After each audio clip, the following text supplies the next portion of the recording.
When my son died, all I had left of him was that old Mustang, the car we rebuilt together, every bolt and scratch filled with his laughter. I kept it spotless, like keeping his spirit alive. Then one morning, the garage was empty. Gone. My daughter-in-law, the woman I once called family, sold it. She said she needed the money for a trip. To Paris, with her lover.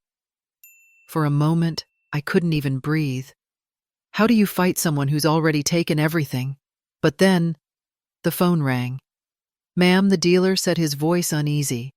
"Your son left something inside the car. You need to come right away." From that moment, everything changed. What I found inside that Mustang and what happened at the airport exposed lies deeper than I ever imagined. She thought she'd stolen my son's legacy and walked away free. But by the time her flight was called, I was already waiting. Stay until the end, because justice, when it finally arrives, doesn't whisper. It roars. My name is Margaret Whitmore. I'm 68 years old, a retired librarian from Columbus, Ohio. For most of my life, I've believed in quiet routines, the kind that make sense of long days and empty nights. Since my husband passed 10 years ago, and then my son David, just 6 months back, those routines are the only thing keeping me steady. And the one that matters most happens every morning inside the little garage at the end of my driveway. The garage smells faintly of oil and dust, with a hint of the lavender polish I use on the dashboard. My son's 1967 Mustang sits in the center like a monument. It's cherry red, the same shade David picked when he was 19. It has to be bold. "Mom," he told me once, grinning as he sanded the hood, "a car should have a heartbeat."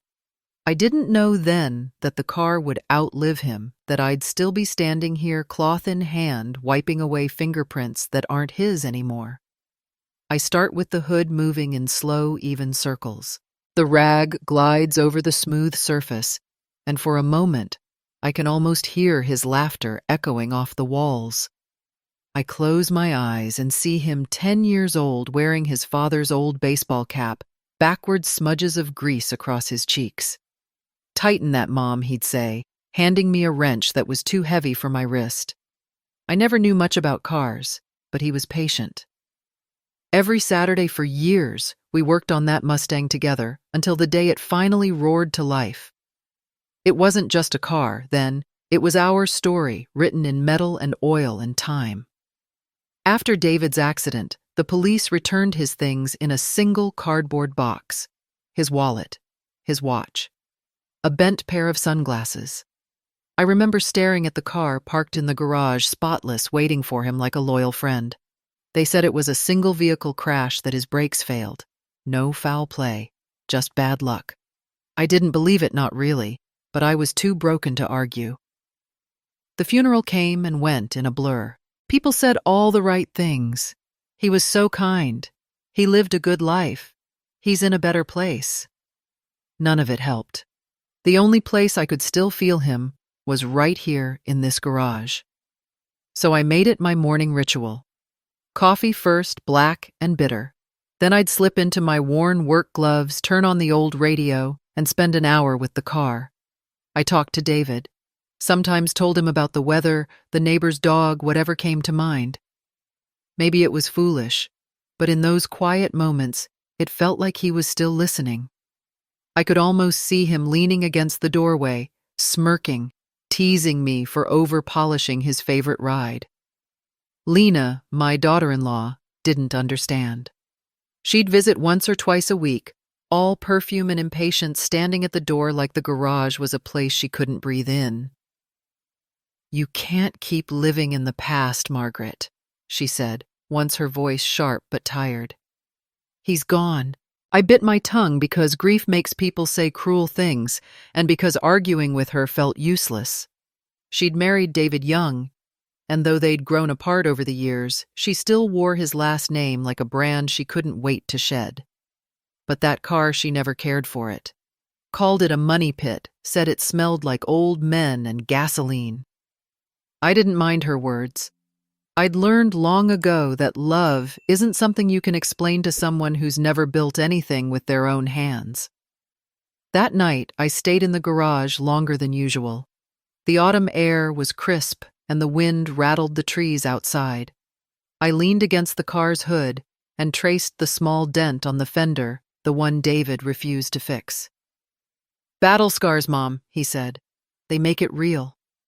I smiled then alone, imagining him in his old jacket, the one with grease stains he never bothered to wash out. When I finally locked up, I whispered goodnight to the car like I always did. It had become a habit I couldn't shake. The next morning began like any other coffee gloves radio humming softly. I walked toward the garage already thinking about which part I'd polish today.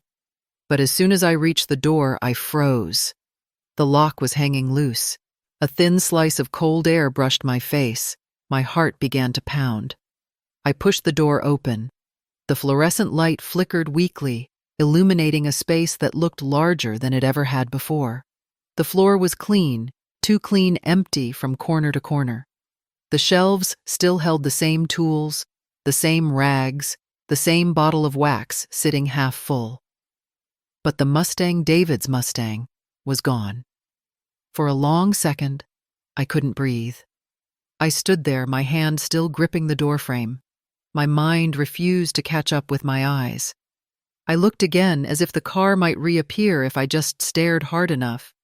But all I saw was the oil stain where it used to sit like a shadow burned into concrete. My body felt heavy, numb.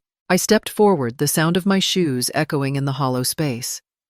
The key I'd always kept in my pocket slipped from my fingers and hit the floor with a metallic clink. It sounded so final, like a door closing somewhere inside me. The garage had never been this quiet before. Even the air felt different, empty in a way I hadn't known was possible. My throat tightened. Someone had taken it, his car. His memory, the last piece of him I had left. I wanted to scream, but the sound wouldn't come. Instead, I just stood there staring into the silence, realizing that once again something I loved had been taken from me in the dark. And this time, I wasn't sure I could bear it. The words echoed in my mind long after the silence settled around me.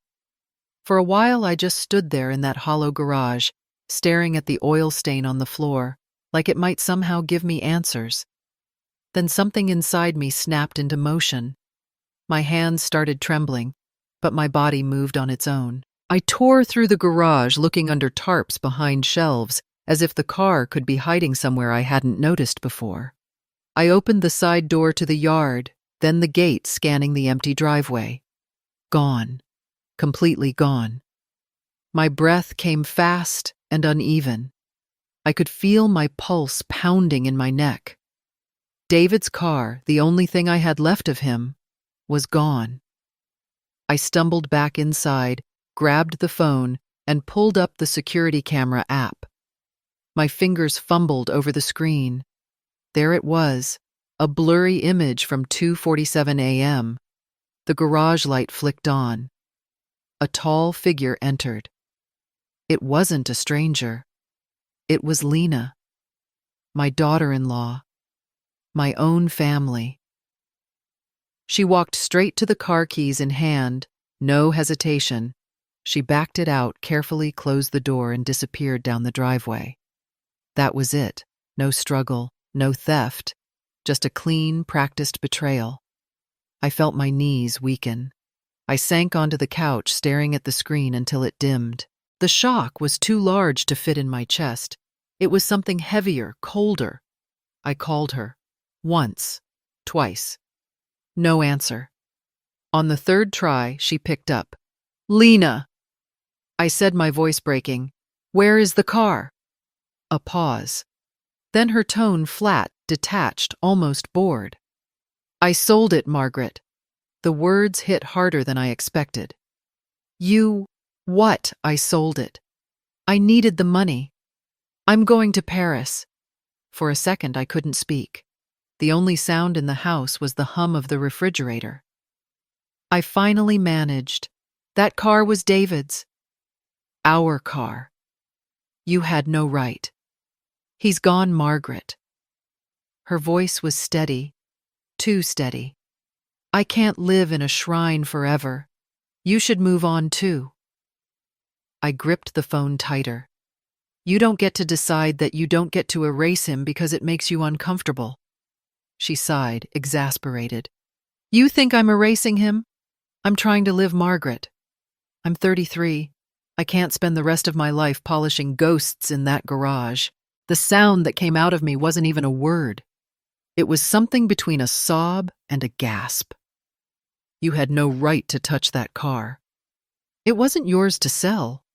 Actually, she said as his wife, I have just as much claim to it as you do. And besides, it's done. The buyer picked it up early this morning. It's gone. I could hear her heels clicking on the floor through the receiver, like she was walking while talking busy, detached already somewhere else. Who did you sell it to? I demanded.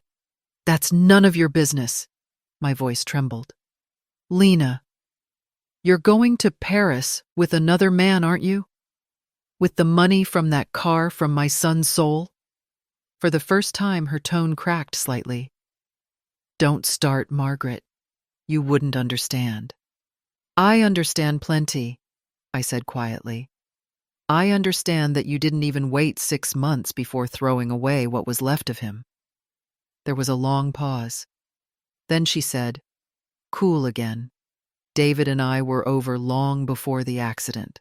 You just didn't see it. Maybe you didn't want to. I felt the air leave my lungs. My fingers tightened around the phone until it hurt. I wanted to scream to ask her how she could say that about the man who gave her everything. But the words got stuck somewhere between fury and heartbreak. Don't call me again, she said finally. I have a flight to catch. Lena. The line went dead. I stared at the phone in my hand. It felt absurdly light, useless. I wanted to throw it to shatter it against the wall, but I couldn't even move. I sank to the floor, the cold tiles pressing against my knees. My breathing came in short, sharp bursts, and my vision blurred with tears. My son's laughter, his smile, the way he'd look at that car like it was a living thing, all of it flashed before me in cruel, vivid detail. For a long moment, I just cried. Not the quiet kind, but the deep, guttural sound of something tearing loose inside me. When the sobs finally faded, I was left with silence again, except it wasn't the same silence as before. This one burned. I pressed my palms to the floor, trying to steady myself. Somewhere underneath the grief, a new feeling stirred. It was small, sharp, and cold at first, but it was there. Anger. Real, pulsing anger. I lifted my head and looked toward the open garage door, where the morning light spilled in across the empty concrete. My hands were still shaking, but not from fear anymore. I didn't know how yet, but I knew one thing for certain: this wasn't over. That thought followed me like a shadow as I sat in the living room hours later, staring at the photograph on the mantel. David was smiling in it, the kind of easy grin that lit up his whole face.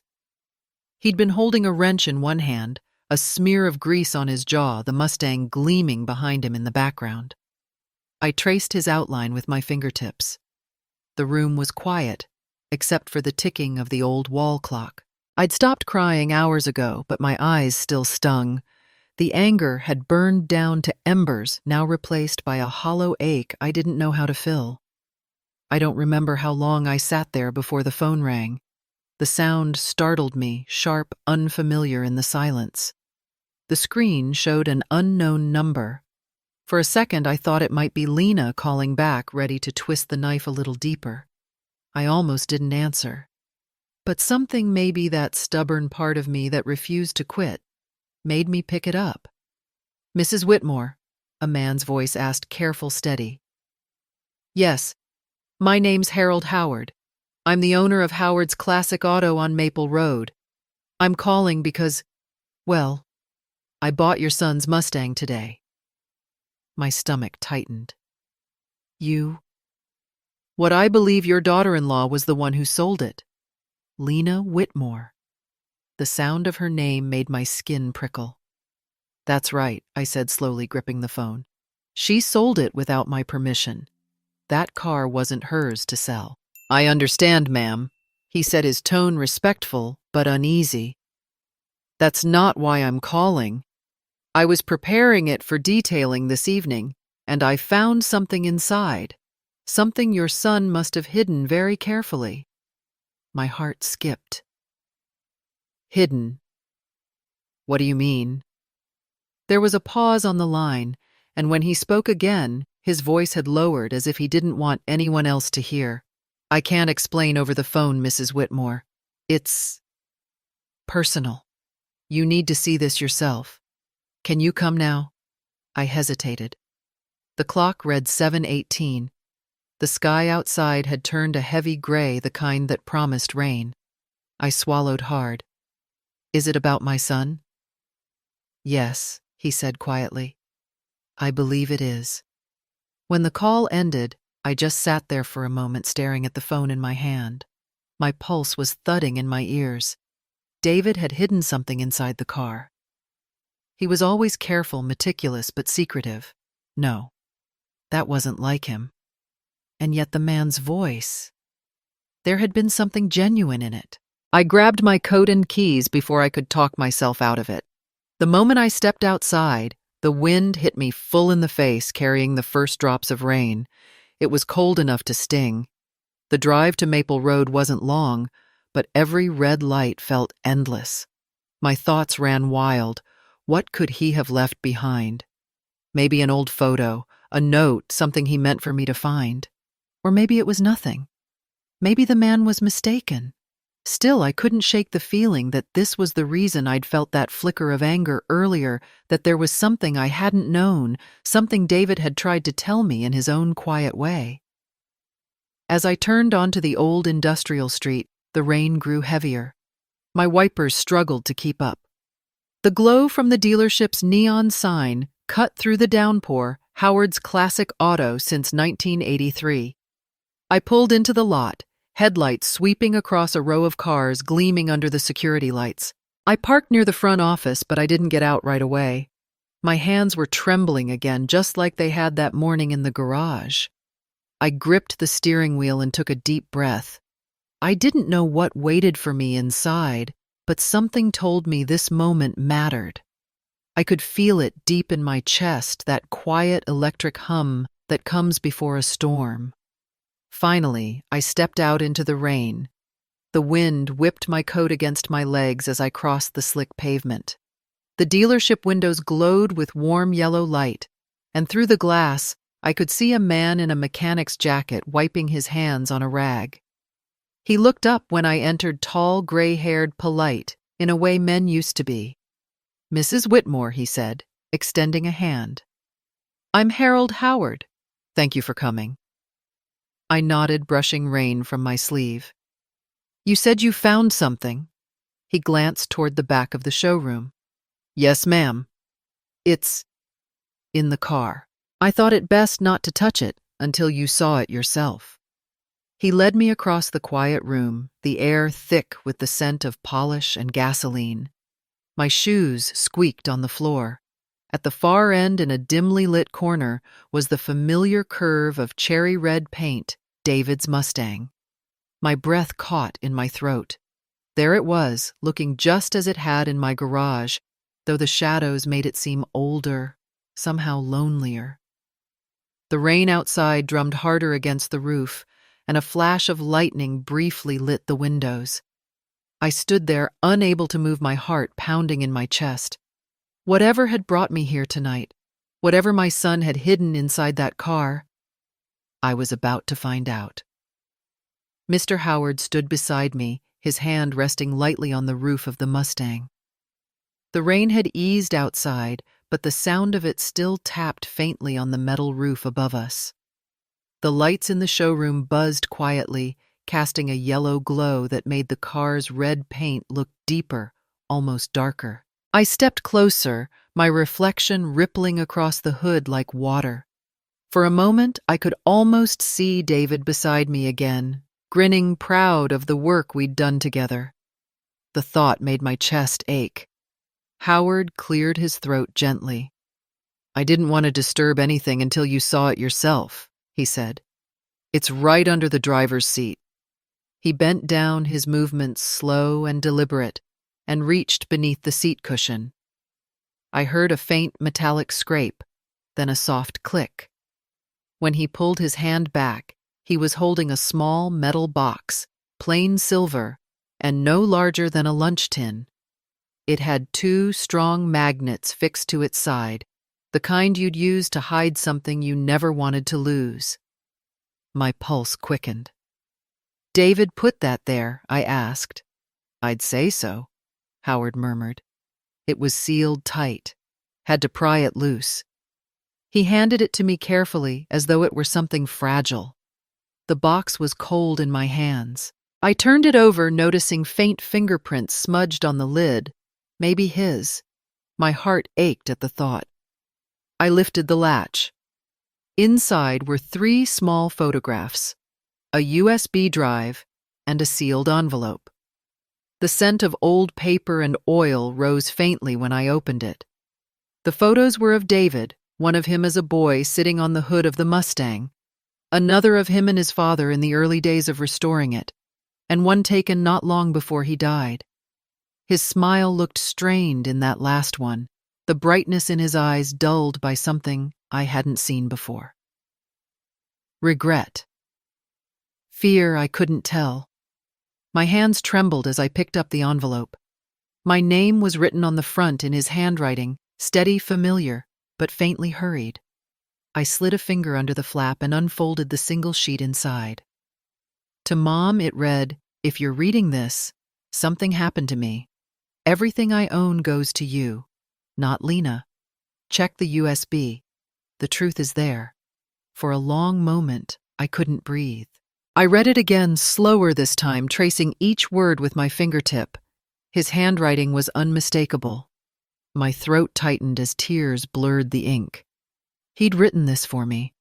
Not a note of love or goodbye, but a warning. I looked up at Howard, who stood a few feet away, his face solemn. "Do you have a computer?" I asked, my voice barely above a whisper. He nodded, motioning toward a small office at the back of the showroom.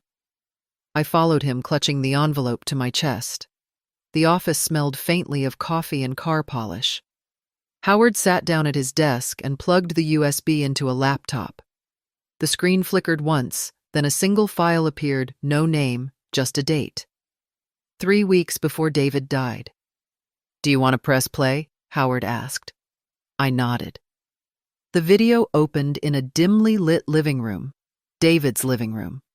I recognized the old sofa, the blue lamp in the corner, even the half-finished painting Lena had once said she'd get around to someday. David stood in the middle of the room pacing. His voice trembled with frustration. "You can't keep doing this, Lena," he said. "I know about the money you've been hiding." Lena's voice came sharp from behind the camera. "You can't prove anything. I don't need to. The bank statements are enough." She stepped into view, then wearing that same silk robe she used to parade around in on lazy Sunday mornings. Her face was twisted with anger. "You can't divorce me!" she shouted. "I won't let you take everything." David's voice cracked. "Everything you took, everything already." He paused, his jaw tightening. "And I know about him." Her expression changed, flickered like a mask slipping. "You don't know what you're talking about." "Yes, I do." David took a step forward. "Evan." Does that name ring a bell? Before she could answer, another voice came from off-screen, calm but sharp. "David, calm down." I froze. It was a man's voice, firm, younger, but with a faint edge of authority, someone used to being listened to. David turned toward the sound. "Get out of my house," he snapped. The camera jolted, and for a moment, all I could see was the blur of movement. David stepping forward, Lena's arm reaching out, someone shouting something I couldn't make out, and then the screen went black. Howard exhaled slowly beside me. The hum of the laptop was the only sound in the room. My hands were shaking. I stared at the blank screen, waiting for something else to happen, but the video ended there. No explanation, no closure, just silence. I turned toward Howard, my voice low and trembling. Whose voice was that? He hesitated, his brow furrowed as though he were reaching for a memory he wished he didn't have. I think, he swallowed hard. I think that's my nephew, Evan. The name hung in the air between us, heavy and familiar. My stomach turned cold.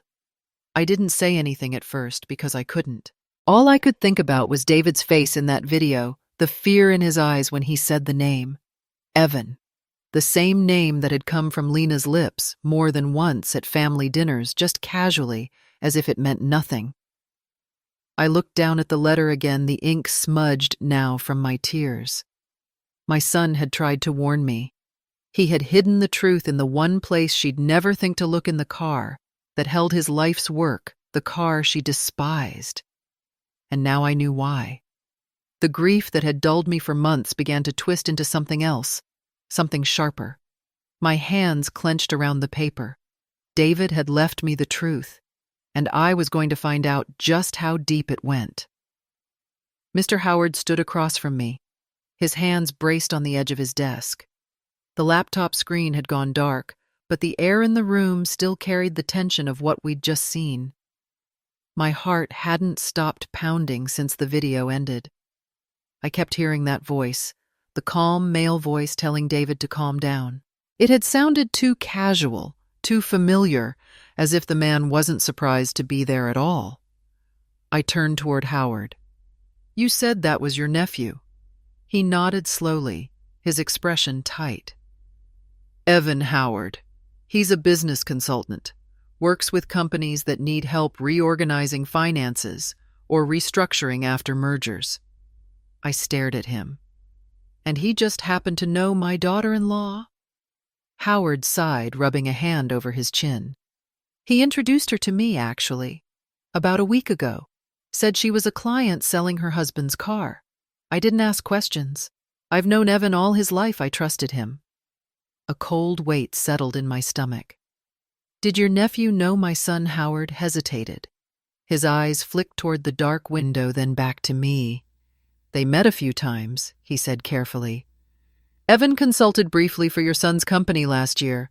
Nothing major, a few sessions about accounting systems and investments. I took a slow breath, piecing it together. So he knew David personally? I suppose so, he admitted. But I don't think I cut him off. He didn't just know him, Mr. Howard. He targeted him. He flinched, and for a moment neither of us spoke.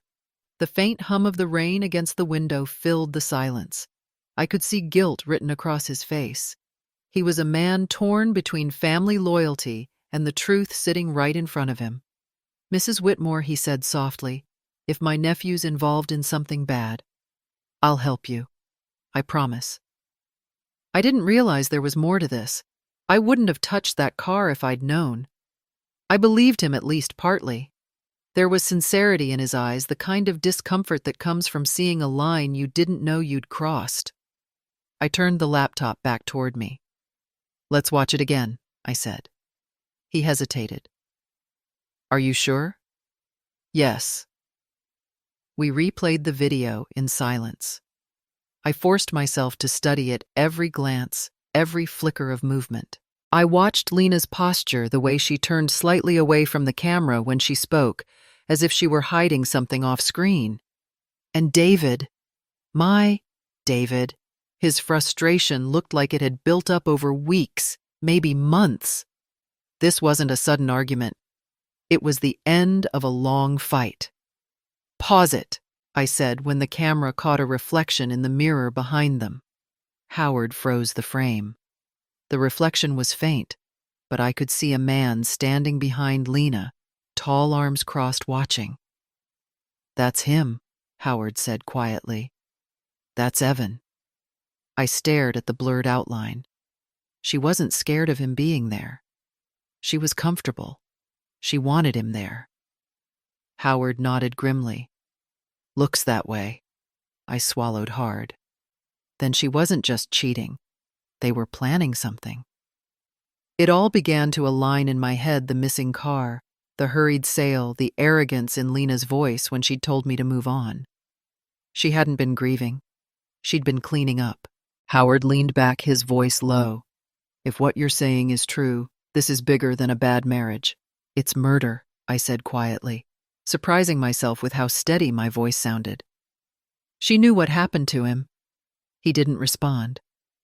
Instead, he stared down at his desk, his expression heavy with the weight of what his own family might have done. Finally, he looked up at me. What are you going to do? I folded the letter back into its envelope, feeling the paper shake in my hands. I don't know yet, I said, but I can't do this alone. Howard nodded slowly. There's one thing I've learned from running this place for 30 years. When something doesn't make sense, it's because someone wanted it that way. You find out who that someone is, and everything changes. I tucked the USB into my purse. Then I guess it's time to start changing things. As I turned to leave, I stopped at the doorway. You said your nephew works in consulting. Do you know where he is now? Howard's eyes flickered uncertain. He mentioned travel plans. I think he's leaving the country soon. Paris, I asked before I could stop myself. The question hit him visibly. I think... Yes, he said after a pause. He said something about a client trip. I felt my pulse quicken again. It couldn't be coincidence. It was all connected, the sale, the trip, the voice in the video. I thanked Howard and stepped out into the cool night air. The rain had slowed to a mist, and the sound of passing cars filled the quiet between my thoughts. I stood there for a moment, breathing deeply, feeling something I hadn't felt in months' direction. The grief that had once weighed me down was shifting, sharpening. When I got back to my car, I sat for a long time before starting the engine. I stared at the dark road ahead, replaying every conversation, every memory. Somewhere in that web of lies was the truth David had wanted me to find. There was only one person I trusted enough to help me unravel it. I picked up my phone and scrolled through my contacts until I found his name, Detective Carlos Ruiz, David's old friend, the one who had looked me in the eye at the funeral and said quietly, "Something about this doesn't add up." My hands were steady now as I pressed call. When his voice came through low and familiar, I said only one thing, "Carlos. I think you were right." The next morning we met at the little cafe David used to love, the one on 3rd and Maple, with chipped blue tables and the smell of roasted beans that always hung in the air. It hadn't changed in years. The waitress still smiled like she remembered me, though she didn't say anything, and I was grateful for that. I wasn't ready for small talk. I sat near the window, staring out at the drizzle, until Ruiz walked in, taller than I remembered, his dark hair now streaked with gray, his coat damp from the rain. He gave me a look halfway between sympathy and worry. "You sounded serious on the phone," he said, sliding into the seat across from me. I answered. "I found something David left behind." He didn't speak for a moment, just nodded slowly, and pulled a worn leather folder from his bag. "Before we get to that, there's something I need to show you too." He placed the folder on the table and flipped it open. Inside were photographs, reports, and a handful of notes written in his careful handwriting. "I always knew something was off, Margaret," he said quietly, "but I couldn't prove it back then." The department closed the case before I could even finish my analysis. He tapped one of the photos, the wreckage of David's car. I looked away, my throat tightening. "The official report said the brakes failed," he continued. "But when I examined the photos, something didn't add up. The brake line wasn't frayed from wear, it was sliced clean through. That doesn't happen by accident." My stomach turned. "You're saying someone cut it?" He nodded. "And there's more. The tire marks from the crash site, 2 sets, not one. One belonged to David's Mustang, the other a newer model sedan following close behind. I flagged it at the time, but before I could file a full report, the case was closed." "Closed," I repeated. "Just like that." He sighed, his expression bitter. 48 hours. The lead investigator told me he'd gotten a call from higher up. Said there was no evidence of foul play. told us to move on. You know how it works, too many cases, too few resources. They wanted it off the books. I felt the blood rush to my face. My hands clenched around my coffee cup. They let it go. My son was murdered and they just… Margaret. Ruiz's tone was steady, the way it used to be when he calmed people during his active years. I know. I tried to push it further, but without hard evidence, it was just my word against the official report. I reached into my bag and pulled out the small USB drive. Then maybe this is what you were missing. He frowned. What's that proof? I said, sliding it across the table. David recorded a video 3 weeks before he died. It's all in here. He opened his laptop and plugged it in. We sat in silence as the video played, David's voice tense, Lena's furious. Then came the line I could never forget. I know about the money you've been hiding, and I know about him. Ruiz leaned closer as the man's voice entered off screen. David, calm down. When it ended, he just sat back, his eyes fixed on the dark screen. Well, he said finally, that's a hell of a thing. That's her, I whispered. That's my daughter-in-law. And that man, the one off camera, it's Evan Howard. He worked with David. Now he's with her. Ruiz rubbed his temples, exhaling hard. It makes sense now. Financial motive. Infidelity. Opportunity. If the brakes were cut, they both had reason to want him gone. I stared at the rain-streaked window, fury pressing against my ribs, and they got away with it. They're walking free. They're… He interrupted softly. Not for long. This is motive, and it's a start. But it's not enough. A video without a timestamp. No camera angle showing the man's face. The DA won't reopen a case on that alone. We need a direct link between them and the crime. I swallowed hard. So what do we do? He closed the folder and looked at me with that same determination I remembered from years ago. We get more.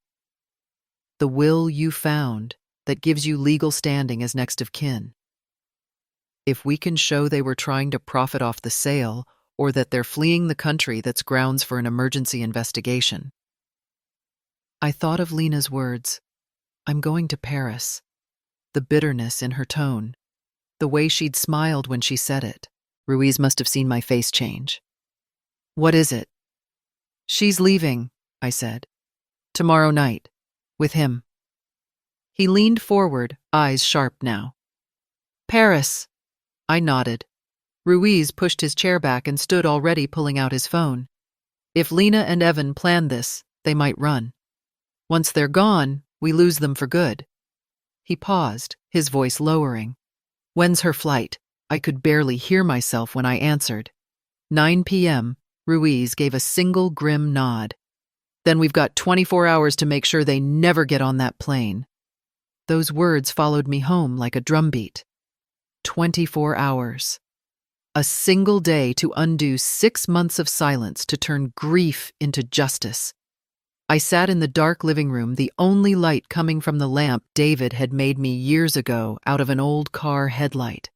Its glow flickered across the photos on the wall, birthdays, graduations, summers at the lake. Each one felt like a ghost looking back at me. I folded my hands in my lap, but they wouldn't stay still. My thoughts were loud, scattered. I kept hearing Lena's voice. He's gone, Margaret. I can't live in a shrine forever. And beneath it, David's voice from the video, desperate, trembling. I know about him. I leaned back and closed my eyes, trying to breathe through the heaviness in my chest. That was when another memory came, one I hadn't thought about in years. David must have been 8 or 9, sitting on the front porch with a scraped knee. The neighbor's boy had cheated during a baseball game, and David was furious about it. He asked me, Mom, what do you do when someone's unfair? I remembered smiling, brushing the dirt off his leg. You stand up, I told him, even if you're scared, especially then. The words felt heavier now, echoing in my head, like something meant for this very moment. I opened my eyes, the light from the lamp casting long shadows on the floor. The fear was still there. It always would be, but it was joined by something stronger. Resolve. I picked up the phone and called Ruiz. He answered on the second ring. "Margaret, I want to stop them," I said, my voice steadier than I expected. "Tell me what we need." He didn't hesitate. A confession, or proof they're fleeing. Something solid I can hand to the DA. I swallowed hard. She's leaving tomorrow night. 9 p.m. flight to Paris. There was a pause on the line.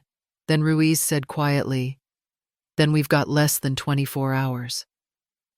After we hung up, I sat there for a while staring at nothing. I could almost hear the tick of the clock growing louder each second, slipping away like sand. I thought of David's letter, the one that ended with, "The truth is there." He'd trusted me to find it, and for the first time since he died, I believed I could. I put on my coat and drove through the empty streets back to Howard's dealership. The lights were off, but the side door was unlocked. He must have left it open for me after our talk. The air inside was cool still, carrying the faint scent of gasoline and wax. I walked to the far corner where the Mustang sat under a single hanging bulb. The car gleamed softly in the light red and defiant against the gray concrete.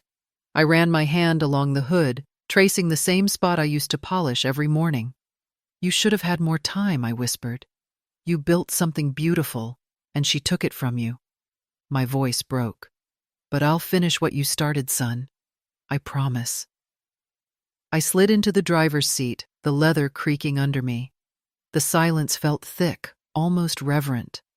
For a moment I could almost feel him there beside me, his hands on the steering wheel, that half smile he always gave when he figured out how to fix something. Then my phone buzzed, breaking the quiet. It was Ruiz.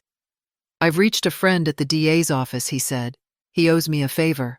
If we can get Lena to admit anything on record, anything that connects her to David's death or the sale of the car, the DA will issue a hold order. They won't leave the country."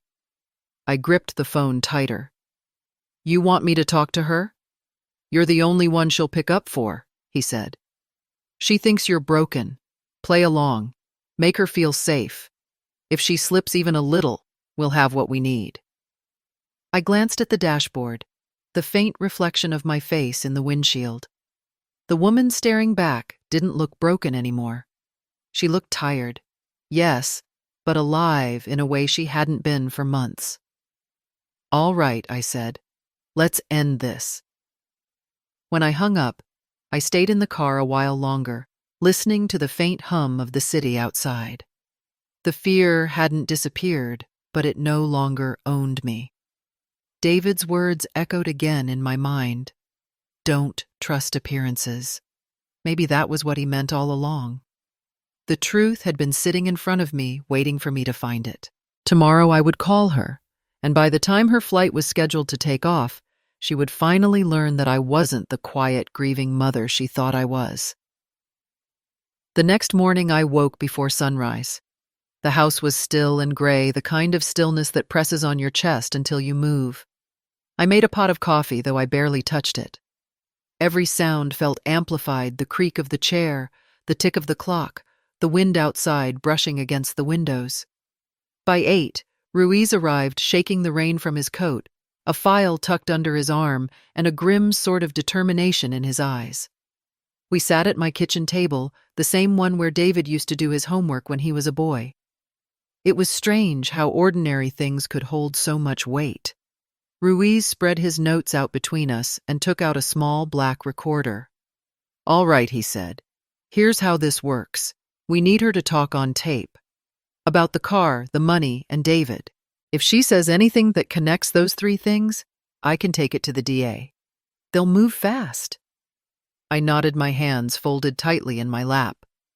"You think she'll answer?" "She will," he said. "You're the only person she underestimates. She thinks she's already won." The words made me think of her smug smile, the way she'd said, "It's done," like she was closing a book. But the book wasn't finished. Not yet. Ruiz handed me a sheet of paper. "These are the key points you can bring up. Keep your tone calm. Regretful even. You're not accusing her, you're trying to find peace. I skimmed the notes. Mention the car first, then the trip, then David. Don't sound angry. Don't push too hard. I could do that. I'd spent months swallowing my pain to stay civil. I could fake a little forgiveness for one more day. What happens if she slips? I asked. He gestured to the recorder. Then I take this straight to the DA. I've already called in a favor. They'll be ready to issue a warrant if we have enough. Airport police are on standby, but they'll need the paperwork first. If she confesses before her flight, they can intercept her at the gate. I nodded again, my pulse quickening. You've really thought this through. Ruiz smiled faintly. It's what I do. Then his tone softened. You don't have to do this alone, Margaret. If at any point you want to stop, I don't. I interrupted. This isn't about me anymore. It's about him. He studied me for a moment, then nodded. All right. Then let's go over your lines. We rehearsed for an hour. He played Lena in his gravelly voice while I practiced my questions, keeping my tone even and gentle. It felt strange pretending to make peace with the woman who'd destroyed my family. Each time I said her name, I had to remind myself not to let the bitterness show. Calm. Controlled. I repeated the words in my head like a mantra. After Ruiz left, I spent the rest of the afternoon pacing. I tried to eat but couldn't. I walked into the garage once out of habit, then stopped myself. The emptiness there still stung. Instead, I stood by the window watching the light fade, waiting for morning to come. When it finally did, I sat at the kitchen table with the phone in front of me. Ruiz was on the other end of the line, silent but listening through a patch connection, the recorder running. My palms were slick with sweat. I took a slow breath and dialed Lena's number. It rang twice before she picked up. Margaret. Her voice was cautious, clipped. Lena, I said softly. I'm sorry for yesterday. I was emotional. I shouldn't have yelled. There was a pause, the faint sound of traffic in the background. What do you want, Margaret? I let the word trail off, forcing a tremor into my voice. I just wanted to talk, to make things right before you leave. She said nothing, but I could hear her breathing slow and careful. I was thinking about David, I continued. About everything that happened. I guess I just need to know. I hesitated, my heart pounding in my throat. Was he happy before he died? Silence. Not the dismissive kind I'd expected, but something longer, heavier. I could almost picture her phone pressed to her ear, eyes darting, calculating what this conversation might mean. Lena, I whispered. Are you there? Another pause. Then finally her voice came through softer than I'd ever heard it. Can we meet? She asked. I have something to tell you. My grip on the phone tightened. I didn't look at the clock, but I could feel time speeding up. This was it, the moment between calm and storm. Of course, I said, my voice steady, though my heart was hammering. Tell me where. She gave an address, a small cafe downtown. I wrote it down with shaking hands. When I hung up, I exhaled for what felt like the first time all morning. Ruiz's voice came through the other line, quiet but sharp. We've got her talking, Margaret. Don't rush it. Whatever she wants to say, let her. The DA's ready. This is our shot. I nodded, staring at the address written on the notepad in front of me. The letters blurred slightly as my hand tightened around the pen. For months, I'd been the woman everyone pitied, the mother who'd lost everything. But not anymore. This time I was walking toward the truth. And I wasn't afraid. The cafe was quiet that morning, tucked between a bookstore and a florist on the corner of Main Street. It was the kind of place where David used to bring me on my birthdays, calm, warm, ordinary. Today, it felt different. My hands trembled slightly as I stirred my coffee, the silver spoon clinking against the porcelain cup. Ruiz sat 2 tables behind me, pretending to read a newspaper. I didn't have to look to know he was watching every move, the small recorder hidden in his jacket pocket. At precisely 9:10, I saw her. Lena swept through the door like she was walking onto a stage. Her hair was smooth and shining, her travel coat tailored perfectly. A leather handbag hung from her arm. I wondered if it had been bought with David's money. Her sunglasses hid half her face until she slipped them off and spotted me. Then came that smile, practiced pleasant, the kind you wear when you're in control. "Margaret," she said, as if greeting an old friend. "You look tired." I gestured to the chair across from me. "You're looking well." She sat gracefully, crossing one leg over the other. "I don't have much time. My flight's this afternoon." "What did you want to talk about?" I forced a small, careful smile. "I just thought we should clear the air before you go. No point in holding on to bitterness." Her eyebrows lifted slightly skeptical. "That's very noble of you." "I've had time to think," I said, keeping my tone even. "David wouldn't want us to fight forever." For a moment she said nothing, just stirred her coffee slowly. Then she looked up, her expression softening in a way that almost looked sincere. "Margaret, I know you hate me," she said quietly, "but you need to understand. Understand what I asked. David wasn't who you think he was." The words made my stomach tighten, but I didn't show it. "What do you mean?" She sighed, leaning back in her chair. "He wasn't happy. Not with me, not with his work, not with anything. He was planning to leave me. Did you know that I found the papers in his office? He wanted a divorce. He said I wasn't enough." Her voice trembled slightly, but I couldn't tell if it was real or practiced. After everything I gave up for him, I was going to be left with nothing. I let the silence stretch, watching her face carefully. "So you found someone else?" Lena's lips curved in a small, distant smile. "Evan understands me. He helped me see I deserve better than being trapped in that house pretending everything was perfect. We were both just trying to start over." Ruiz shifted behind me, the faint rustle of the newspaper barely audible. I felt the tension between us. The recording needed more, something solid. I leaned forward slightly. "And the car?" I asked, softly. "Why sell it so quickly?" Her eyes flickered a tiny, almost imperceptible movement. "I needed the money for the trip," she said. "It was just sitting there collecting dust." She hesitated, her hand tightening around her cup. "And I didn't want you to find—" She stopped. The air between us changed. I felt my pulse quicken. "Find what, Lena?" Her expression hardened instantly. The softness vanished, replaced by that cold, cutting stare I remembered from the night she told me to move on. She set her cup down with deliberate care and stood. "I have a flight to catch. Goodbye, Margaret." I stayed still, fighting to keep my breathing steady. Ruiz was watching, I knew, waiting for the cue to let her go or follow. I needed her to say just one more thing. Anything. "Lena," I said, my voice quieter now, but sharp enough to make her pause. "David trusted you once. You betrayed that. You betrayed all of us." She turned slowly, her face unreadable. For a moment, I thought she might walk away. But then she tilted her head, eyes narrowing slightly. "You think you know everything," she said softly. "But you don't. He was never supposed to leave that USB in the car. That was his mistake." The words hit me like a shockwave. My mouth went dry.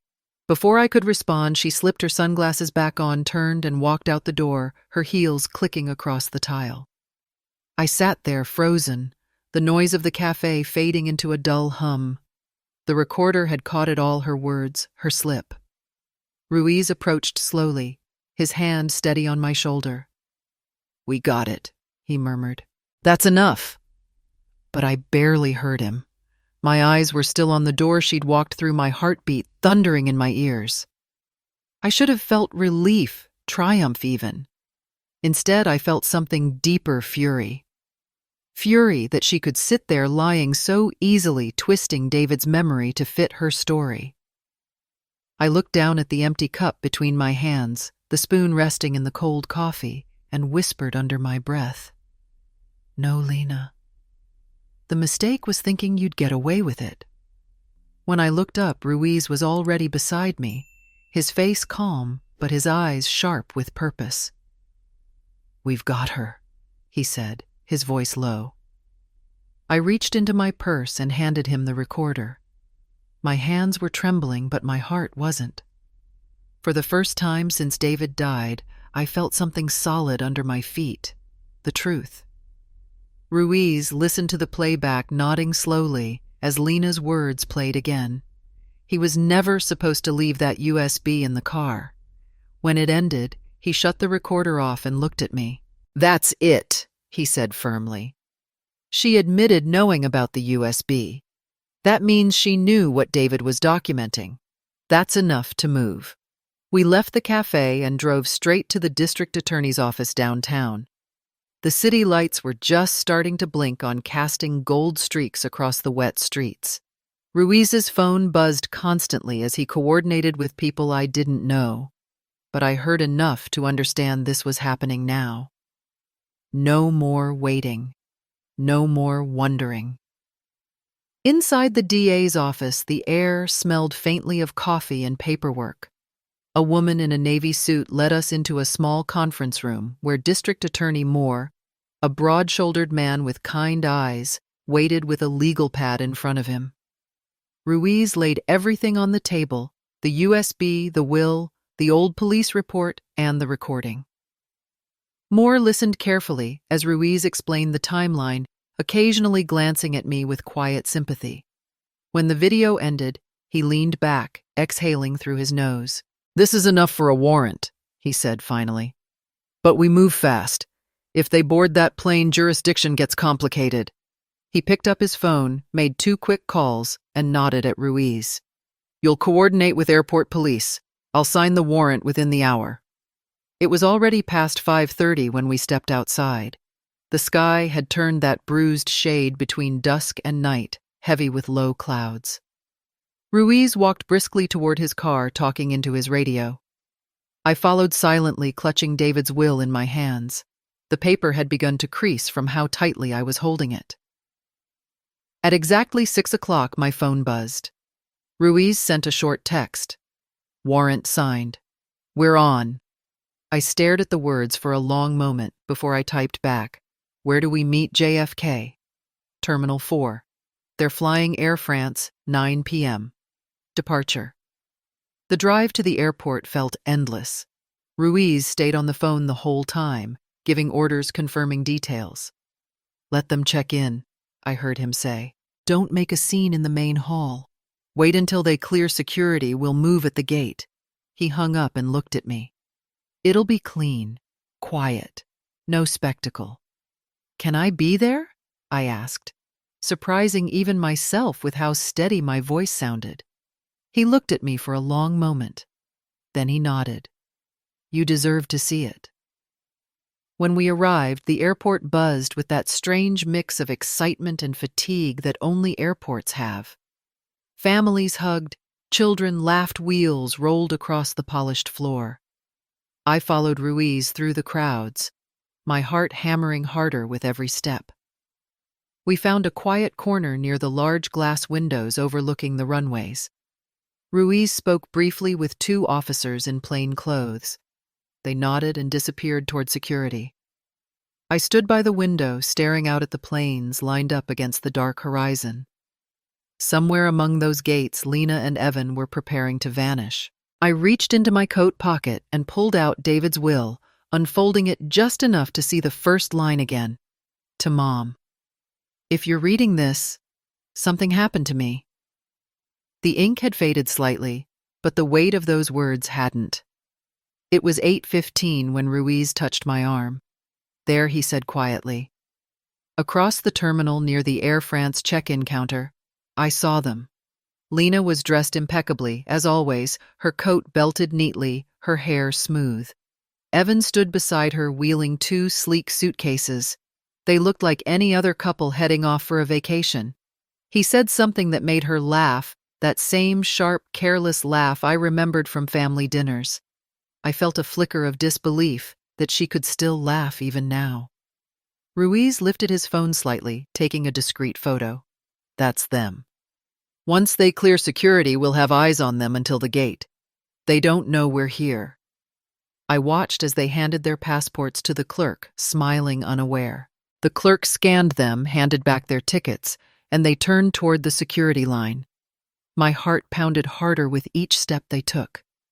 It was strange I wasn't thinking of revenge anymore. Just justice. Just the truth finally catching up. Lena slipped her arm through Evan's as they entered the security checkpoint. The line moved slowly, and I could see her checking her watch impatiently. Evan leaned close to say something, and she laughed again, oblivious. Ruiz's radio crackled quietly. "They're through," a voice said. "Moving to Gate 22. Officers in position." Ruiz nodded once and turned to me. "It's done," he said softly. "They'll never see it coming." I exhaled, but the air caught in my chest. I pressed a hand over my heart and whispered, "You see this, David? It's almost over." Through the glass wall, I watched as Lena and Evan disappeared down the long corridor toward their gate, two silhouettes walking straight toward the end of their freedom, completely unaware that justice was waiting just ahead. Ruiz and I followed at a distance, blending into the slow stream of travelers moving toward the Paris gate. The terminal smelled of coffee and fuel, the hum of announcements echoing through the wide space. My hands were cold despite the heat of the lights above the paper of David's will folded carefully inside my coat pocket. I could feel every heartbeat in my chest as we approached Gate 22. Ruiz gave a small nod to the plainclothes officers already positioned near the boarding line. Lena and Evan sat side by side in the waiting area, chatting quietly. She had taken off her coat, revealing a pale blue blouse pressed to perfection. Her hair gleamed under the airport lights. Evan leaned close, whispering something that made her smile. After Paris, I heard her say softly, "A new life." He kissed her hand, smirking. "She'll never know," he said, just loud enough for me to catch. "That old woman's too weak to do anything." Something inside me went still. It wasn't anger anymore. It was clarity. That woman he was talking about me had spent 6 months drowning in grief, but tonight, I was breathing again. The loudspeaker crackled above us.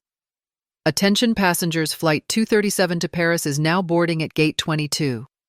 Lena stood graceful as ever and adjusted her bag. "Let's go," she said to Evan, smiling like nothing could touch her. They handed their tickets to the attendant, who smiled politely and scanned them. For a second, it almost looked like they'd made it. Then everything shifted. 4 officers appeared seemingly out of nowhere, their movements quick but controlled. The tallest one stepped forward, voice steady. "Lena Whitmore, Evan Howard. Please step aside." Evan froze, mid-step, confusion flashing across his face. "What's this about?" Lena turned smoothly, her tone icy but calm. "Excuse me, we're about to board our flight." The officer repeated, "Ma'am, sir, please step aside." Another officer stepped forward, holding out a folded piece of paper. "We have a warrant for your arrest. Charges include fraud, conspiracy, and suspected involvement in a homicide." Evan's face drained of color. "What?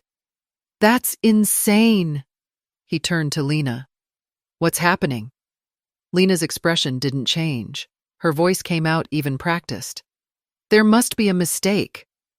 We're on vacation. This is ridiculous." The officers began opening their luggage as one read their rights. I stood back just far enough to watch it unfold.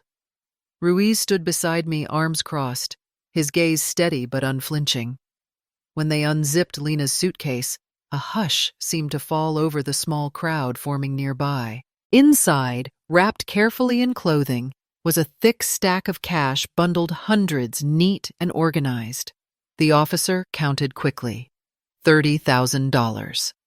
Another officer pulled out a folder from Evan's bag, a car sale contract with Lena's signature.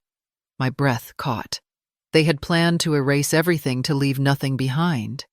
And then, from the side pocket of Lena's purse, the final piece appeared, a small black notebook. The officer flipped through it. Each page was filled with neat handwriting dates, amounts, notes about David's accounts and meetings. I recognized his name written again and again. Evan took a step back, his voice breaking. I didn't know about any of that. She told me it was her money. Shut up, Lena hissed, but her calm was cracking. The mask she'd worn so perfectly all these months began to slip, her eyes darting wildly between the officers and the crowd now watching. You're making a mistake, she tried again, her voice higher now, desperate. You have no proof. You can't. One of the officers interrupted her. We have everything we need, ma'am. You'll have your chance to speak downtown. Evan turned to run, but two officers grabbed him before he made it 3 steps. The sound of handcuffs clicking shut echoed through the gate area. Lena tried to hold her composure, but I could see her trembling now, her jaw tight, her chest rising and falling too quickly. People were staring, passengers, airline staff, even a few who had started recording on their phones. The hum of conversation grew a wave of whispers rolling through the terminal. And then slowly, I stepped forward. Lena turned just as the officers were leading her away. Our eyes met for the first time in months. She looked at me with something close to disbelief, like she'd seen a ghost. Her lips parted, but no words came out. I stopped a few feet from her, close enough for her to hear me clearly over the noise around us. My voice was calm, steady, and sharper than I'd ever heard it. You were wrong about me. She blinked, her expression faltering. For a heartbeat, I thought I saw something real in her eyes, fear, maybe. Then the officers guided her forward past the staring crowd toward the waiting corridor that led away from the gate. Ruiz placed a hand on my shoulder, his voice quiet. It's over. But as I stood there watching the woman who had destroyed my son's life being led away in handcuffs, I didn't feel the relief I expected. It wasn't joy or triumph. It was something quieter, deeper, a kind of stillness that settled in my chest, like an exhale I'd been holding for too long. The announcement repeated over the speakers, almost mockingly cheerful. Flight 237 to Paris now boarding.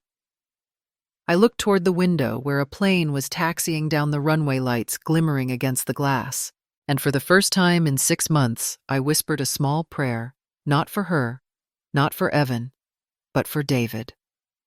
Justice, my boy, I said softly. We did it. But it wasn't over yet. The officers were leading Lena and Evan toward a side corridor near the security checkpoint, the one used for private detentions. The noise of the terminal faded behind us as Ruiz and I followed.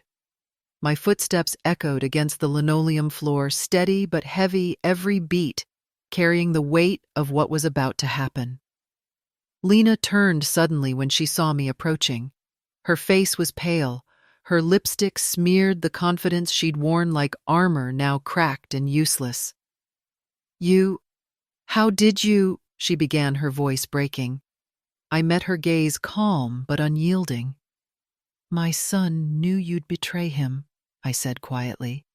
He left me everything I needed. Evan, still handcuffed, stepped forward slightly. His face was slick with sweat, his voice trembling. We didn't kill anyone. It was an accident. Shut up, Lena snapped, her composure splintering. Don't say anything. But Evan couldn't stop himself. The fear had already taken over. His words spilled out like a confession he'd been holding back for months. I just cut the brakes like you told me, he shouted. You said he'd just crash lightly. You said it wouldn't kill him. The hallway fell silent. Even the officers froze for a moment. Lena's mouth opened, but no sound came out.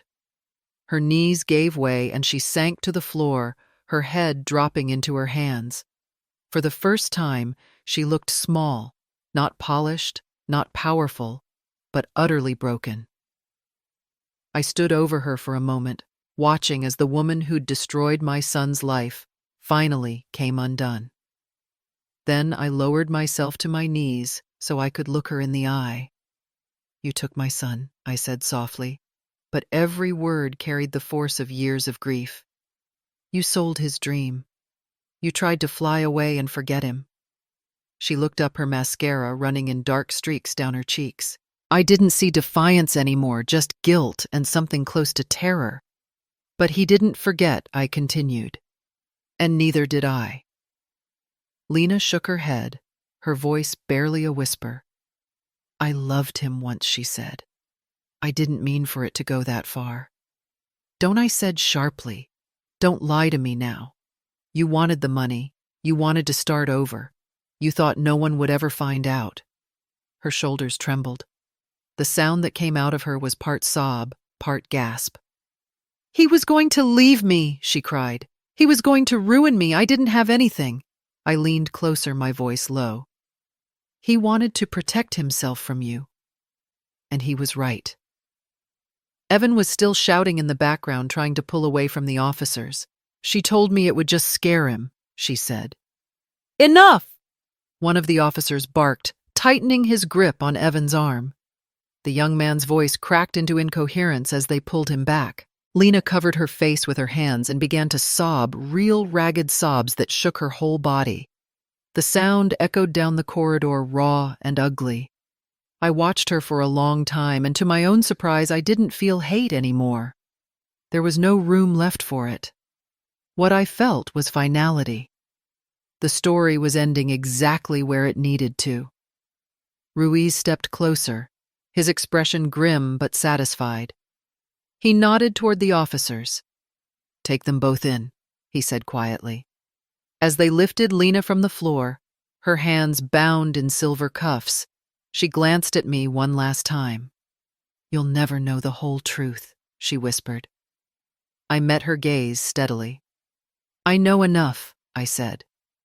The officers led them away, their footsteps fading down the hall.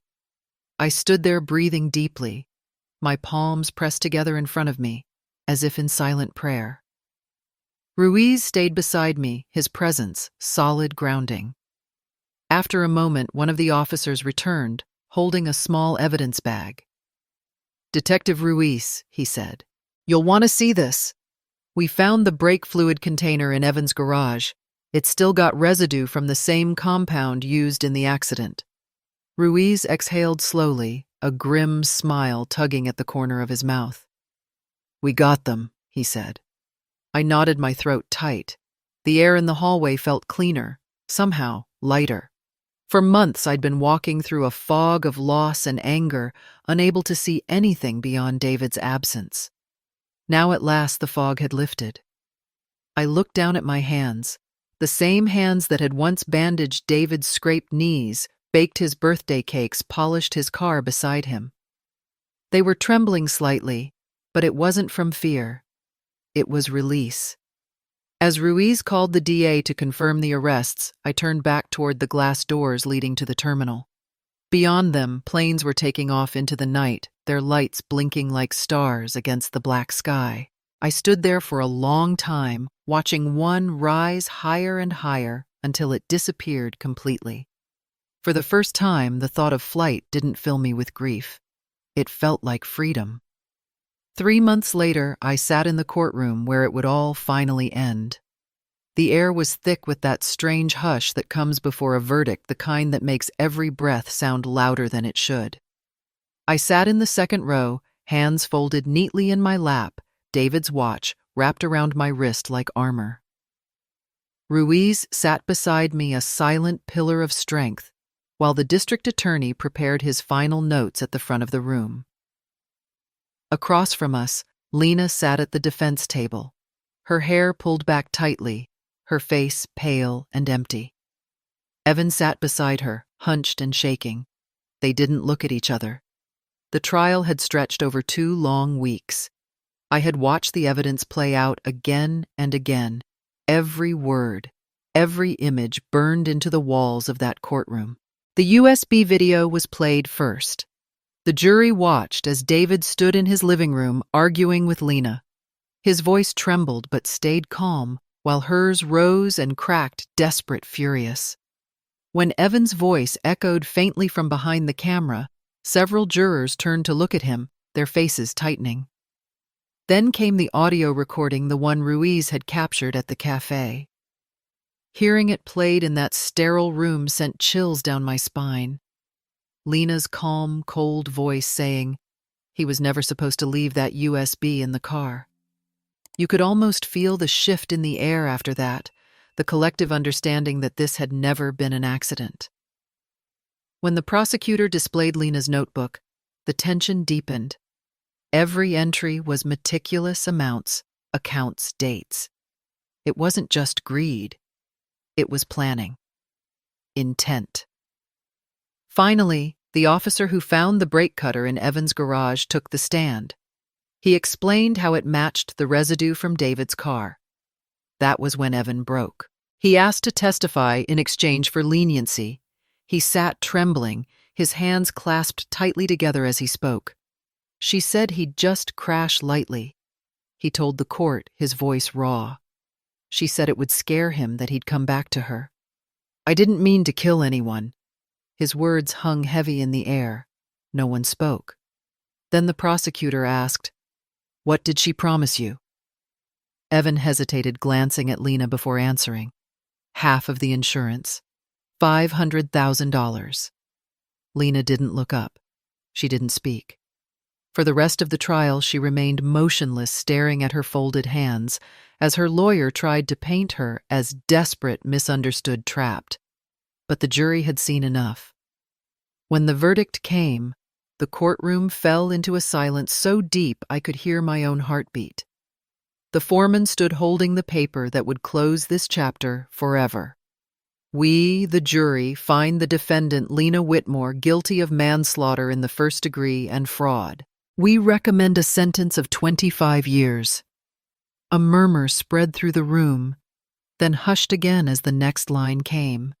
We find the defendant Evan Howard guilty of second-degree manslaughter with a recommended sentence of 15 years. Lena didn't react at first. Then slowly she looked up, her eyes glistening with something that wasn't remorse, but disbelief. Evan dropped his head into his hands.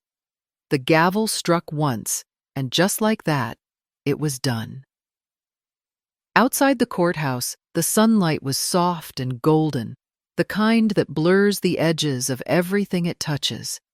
Reporters swarmed the steps, microphones flashing, voices overlapping. Mrs. Whitmore.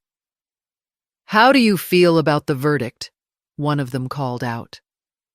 I paused, choosing my words carefully. "Justice doesn't bring him back," I said. "But it lets me sleep at night." They fell quiet for a moment, cameras still clicking.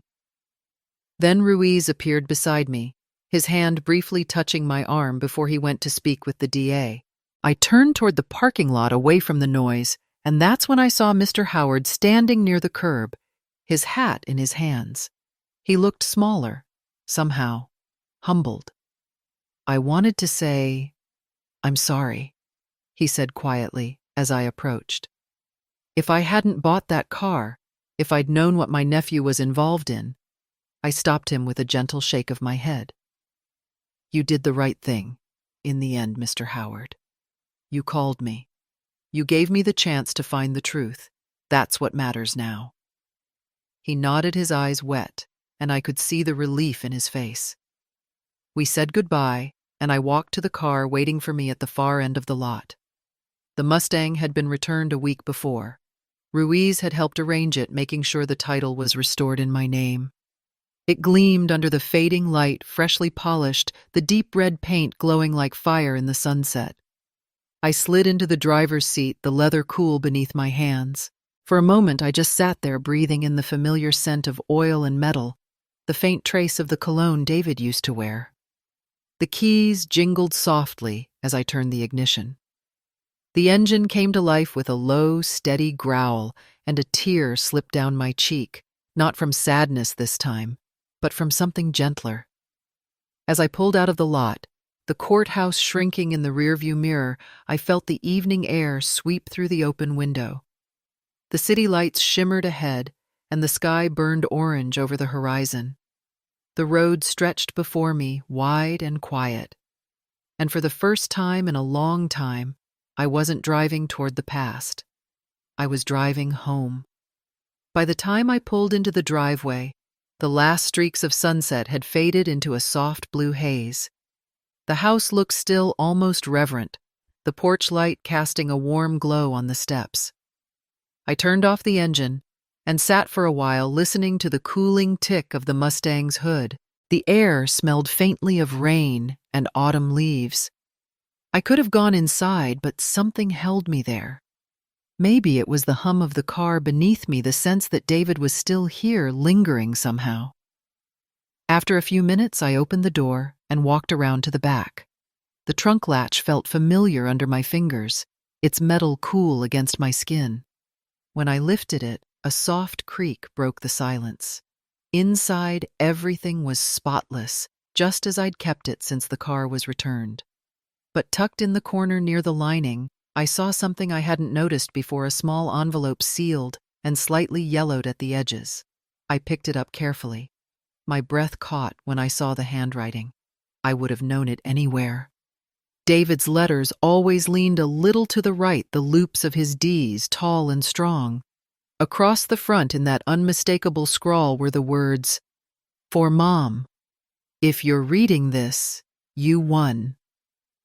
My hands trembled as I broke the seal. Inside was a single sheet of paper folded neatly in half. The ink had faded just enough to tell me it had been written long before the accident. I sat down on the small bench by the garage wall, the paper fluttering slightly in my hand, and began to read. "Mom, if you found the USB and the will, then you know the truth. I'm sorry I didn't tell you sooner. I thought I could handle it. I thought I could fix it myself." The words blurred for a moment as my eyes filled with tears, but I kept reading. I was going to file for divorce after my trip. I guess I ran out of time. I didn't want you to worry. You always did that too much. I wanted to come home and tell you everything face to face. But if you're reading this, I didn't make it back. I paused, pressing the letter to my chest. My throat ached, but the pain wasn't sharp anymore. It was soft, like something finally loosening after being clenched for too long. "Please don't let anger consume you, Mom. It's not who you are. You taught me to fight for what's right, but you also taught me to forgive. Fix the car. Keep it running. Remember me when you drive it." My fingers brushed over the last line, written more carefully than the rest, as though he'd stopped to think before finishing. "And please, live your life. Don't let mine be the end of your story. I love you. Always. David." The tears came then, but they were quiet. They didn't burn like before. They felt almost cleansing, like the first rain after a long drought. I leaned back and closed my eyes, letting the stillness fill the space between the words. It wasn't grief anymore. It was peace, the kind that comes only after truth and time have done their work. After a while, I folded the letter gently and pressed it to my lips before placing it back in its envelope.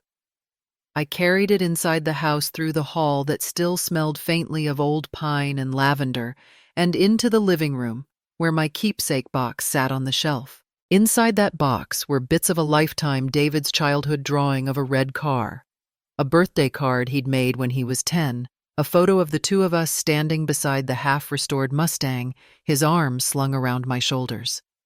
I added the letter to the collection, tucking it neatly on top. For a long moment, I just stood there, my hand resting on the lid. The silence of the house felt different now, not hollow, but peaceful, like a pause between heartbeats. I walked back out to the garage and climbed into the Mustang one more time. The night air was cool, the moonlight spilling through the open door. I turned the key, and the engine came alive with that same low rumble David had always loved. It filled the space around me like a heartbeat. Out of habit, I reached for the radio, static at first. Then, as if by some quiet mercy, the music came through, the soft, familiar notes of "What a Wonderful World." I laughed under my breath, wiping a tear from my cheek. It had been his favorite song, one he used to hum when we worked side by side, our hands stained with grease and hope. As Louis Armstrong's voice filled the garage, I closed my eyes and let the words wash over me. I see trees of green-red roses, too. I didn't know if I believed in signs, but at that moment I chose to. Because somewhere, somehow, I could almost hear David's voice, steady, calm, and proud. And for the first time since he'd been gone, I smiled. 6 months have passed since that night in the garage, and somehow, life has found its rhythm again. The days are quieter, yes, but they're filled with something steady, something good. My mornings begin not with grief, but with purpose. When I open the garage door, now light floods the space, reflecting off freshly painted walls and the polished curve of the Mustang's hood. The air smells faintly of oil and lemon polish, familiar and comforting. Above the door, a new sign hangs dark wood with gold lettering that catches the morning sun, David's Garage, Restoration and Memory. It started small. A few neighbors would stop by when they saw the Mustang, curious about the story behind it. One afternoon, Emma, the 12-year-old girl who lives 2 houses down, peeked her head in and asked if she could watch me work. The next week, she showed up in old jeans and a ponytail, ready to learn. Now she comes every Saturday. This morning, she's crouched beside me, a wrench in her small hands, her tongue caught between her teeth in concentration. Now remember, I tell her, tightening the oil filter, you don't force it. You guide it. She nods seriously, her fingers smudged with grease. Like this, perfect, I say, smiling. You've got a good touch. Cars can tell when someone's gentle with them. She grins, a quick, bright thing. Miss Margaret, she says, after a pause. Why do you love fixing cars so much? I lean back on my heels, looking around the garage. The tools neatly hung, the shelves organized, sunlight pouring through the window where dust floats like gold. Because, sweetheart, I say softly, fixing things teaches you that broken doesn't mean useless. It just means it needs a little care, a little patience. She nods thoughtfully, wiping her hands on an old rag. Like people, I laugh quietly. Exactly like people. The sound of footsteps approaches, and I glance up to see Ruiz at the doorway, holding a white box with the unmistakable pink logo of the bakery downtown. If I bring donuts, does that mean I get free service? He calls out. Emma's face lights up. Detective Ruiz. He waves at her and sets the box on the workbench. Just Ruiz now, kiddo. I'm retired, remember? He looks around the garage, taking in the new sign, the bright walls, the sense of life humming quietly in the space. You've really done it, Margaret, he says, his voice low and full of something that sounds like pride. David would be proud. I look at the Mustang gleaming under the fluorescent lights, its red paint deep and glossy. I know I say simply, I feel him here every day. Ruiz nods, opening the box to reveal a dozen donuts. You've turned this place into something good. Not everyone could have done that. I shrug, smiling. It's easier when you've got company. Emma here's learning fast. Give her a few years and she'll be rebuilding engines. Emma beams at that, and Ruiz chuckles. I'll hold you to that, kid. We spend the next hour talking and laughing, the sound of our voices mingling with the low hum of an old radio playing somewhere near the window. When they leave, the garage feels peaceful again, filled with the echoes of laughter and the faint scent of powdered sugar. I take a slow walk around the space, running my hand along the Mustang's fender. I drive it every Sunday now, just short drives through the countryside, the wind in my hair, the road unfolding ahead like a promise. On weekends, I host what the neighbors have started calling Classic Car Day. Families stop by with folding chairs, kids bring lemonade stands, and we park the cars in a row along the curb. People share stories, not just about engines and paint jobs, but about the memories tied to them. I think that's what David would have loved most, the way people come alive when they talk about something they've built, something they've cared for. As the sun dips low, I close up the tool chest and wipe my hands. The light spilling through the garage door turns everything golden soft around the edges. I slide into the driver's seat of the Mustang, the leather warm from the day. For a long moment, I sit there in the quiet, watching the sky turn shades of amber and rose through the windshield. I place my hand on the wheel, feeling the familiar curve beneath my palm. The engine is silent, but in my mind I can hear it, that low, steady purr that once filled our days. "We did it, son," I whisper. "Together." Outside, I can hear the faint laughter of children drifting down the street, Emma and her friends riding bikes chasing the last light of day. I smile and glance toward the open garage door. From where I sit, the glow spills out across the driveway and onto the street, warm and inviting. It reminds me of a lighthouse, small, steady, a place to come back to. As the first stars appear in the sky, I take one last look at the sign above the door, at the car that carried us both through so much, and at the space we built, from loss into love. The garage lights hum softly, holding their glow, and for the first time I don't feel like I'm keeping the light on for him. I'm keeping it on for everyone who still believes that even after something breaks or someone, it can shine again.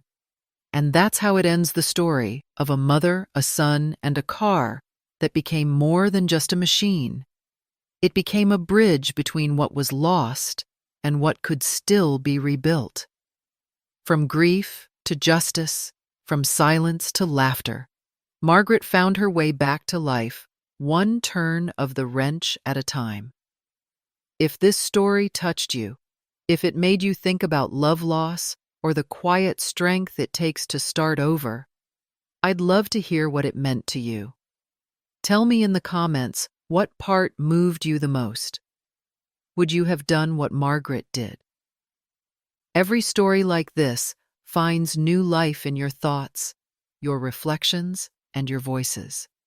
And if you want more stories about resilience, family, and the kind of justice that heals the heart, make sure to subscribe and stay with us. Your support keeps these stories alive. Because sometimes sharing a story is how we keep the light burning for those who still need to find their way home.